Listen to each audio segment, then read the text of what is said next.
Welcome to Voodoo Whiskey Gaming, and this is my light review of The Order 1886. I play on the PS5 via backwards compatibility. It's also available on the PS4 because PlayStation exclusive. This game came out just over 11 years ago, and I wanted to revisit it. So let's start out with the story. You play as Galahad, or Gray as he's also known because that was his original name, and he is a member of the Order. And the game takes place in 1886. There's the title for you. The Order is essentially the Round Table of King Arthur continued. They don't explain it immediately, but you basically get told that a lot of these guys have lived for literally centuries. They also have a little vial that they drink from that heals their wounds. And their goal is to wipe out the half-breeds. That's what they call them. They are lycans, or werewolves if you prefer. But also, they serve the crown more or less how they see fit. They don't seem to necessarily have this one set goal, because they're also fighting this group known as the Rebels. But as the story goes on, Galahad runs into some things, sees some things that make him start to question what's really going on. He begins to question his best friend. He begins to question his goals, motivations, and what the Order is doing as a whole.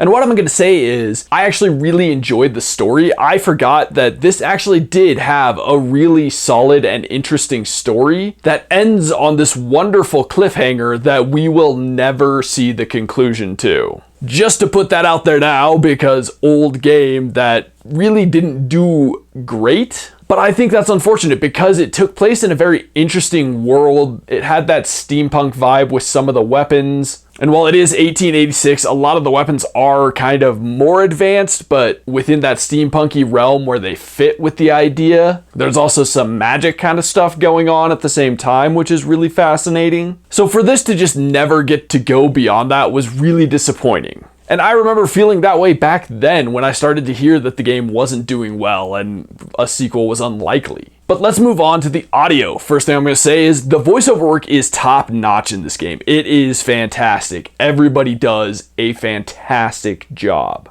And then there's the soundtrack, which I think is incredibly good. I think it fits very well with what's going on whenever anything is going on, and it fits very well with the time frame. But then you have the sound effects, which I think the sound effects are awesome. The sound effects are really, really good for all the different weapons. Each one sounds unique. And by that, I mean, you really can tell the difference between this weapon or that weapon. You know if they're shooting at you with the machine pistol or the SMG. You know who's got the automated rifle. And I mean, some of the wackier guns, the more over-the-top guns, they have some really unique sound effects that work perfectly. Let's get into the gameplay mechanics and whatnot. And I do think this is probably one of the more disappointing elements of the game because they were using things that weren't super popular at the time or were feeling kind of played out. And what I mean by that is this game is a cover-based shooter with a whole lot of QTEs going on. And I think that's something people didn't like at the time because we had been inundated with, cover shooters, a bunch of chest-high walls that you gotta hide behind, and that whole thing had been pretty well played out during the PS3, Xbox 360 era. So I think when this came along and it was doing that, a lot of people were like, oh, do we need that? But then you also had the QTEs, and there are no shortage of them here. I mean, it's not as bad as I seem to remember it being, but there were quite a few.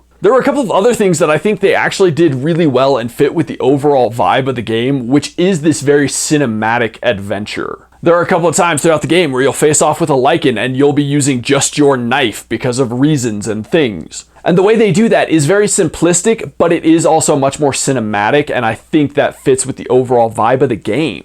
As for the shooting, I really enjoyed the variety of the weapons. Yes, it is cover-based, but you get a really interesting mix of weapons. You get, like I said, SMGs, machine pistols, there's the hand cannon, but then you get the really interesting weapons. You get like a full-on AR that has a secondary fire that is basically like an air burst almost. And I mean an actual burst of air that knocks people back. It can knock an enemy back and give you some distance to defend yourself. You have an electric gun, it's basically an arc gun, and it can shoot enemies. You don't have as much control over it as you may like, but it doesn't really matter because if you're pointing it in the general direction of an enemy, it's going to take out an enemy. Maybe not the enemy you wanted it to, but it will take an enemy out. You've got the thermite gun, which basically launches like thermite into the air as bullets almost, and then you shoot a flare and it'll ignite that. Not my favorite weapon, but it is really cool, and the visuals attached to it are actually really cool. There's a couple of other kind of crazy guns like a rocket launcher and so on, but I think all of the weapons, the conventional ones feel a little over the top, a little oversized, but they fit. And then you have all the wacky ones which also fit, and they add different elements and they add different strategies you can use to the game. With the ARC gun, you can really just kind of sit there and almost blind fire, whereas there's a lot of other weapons where you do really have to pay attention to where you're shooting and how you're shooting and trying to control the weapon. The thermite you can use in a really interesting way because once there's something on fire, you can just launch more thermite at it. So if new enemies are in that area, you can just launch more thermite without launching a flare. So there is kind of some strategy to that, which I actually discovered this time around and I enjoyed.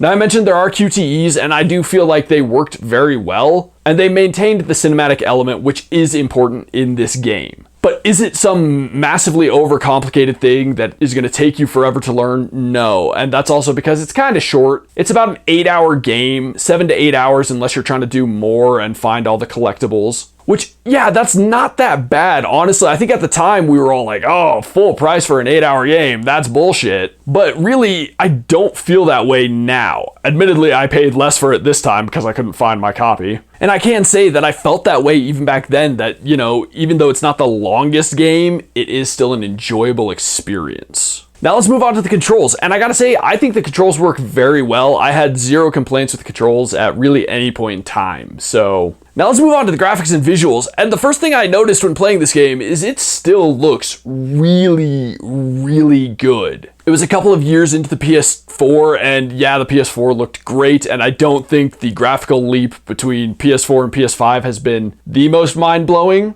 But I gotta say, this game does still look amazing, and it really holds up incredibly well by today's standards. I'd say the only thing that doesn't look quite as good is maybe the beards. And I'm not even saying that as a joke. I'm like, looking at it, I'm like, all of this looks great. All of the performances look amazing. They're captured so well, delivered so well, represented so well by the graphics. But overall, I would say the hair maybe doesn't look as good. It doesn't move the way hair does in, you know, current games. But beyond that, the facial expressions and all of that and the visuals to deliver them are fantastic. Or I should say graphics to deliver them are. Like I was kind of mentioning in the gameplay, it also has this cool, unique style because it takes place in London. It's this kind of steampunk, not overly steampunk, but some of the weapons are weird and unique and they don't necessarily fit with the time, but they're not so futuristic. And their design does feel like it fits very well within that world. Now, while you are mostly fighting human enemies, I think that they have a good design. They look like they should, but obviously the ones that stand out are the werewolves. I think the same thing I did back then. They are big, they are menacing, they look like they are ready to commit violence. Like I said back then, because I did rewatch my review,